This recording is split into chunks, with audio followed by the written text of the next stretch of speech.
Oh, ano sasabihin mo na? Ano?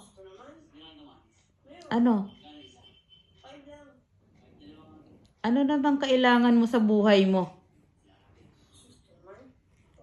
Para may problema ka na naman.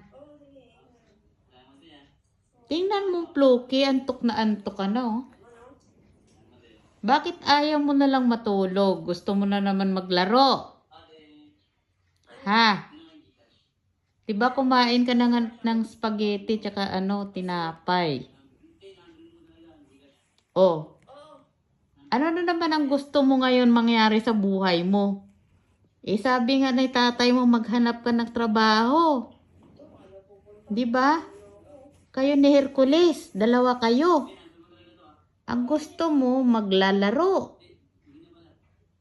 Ano? Ganyan ka na lang.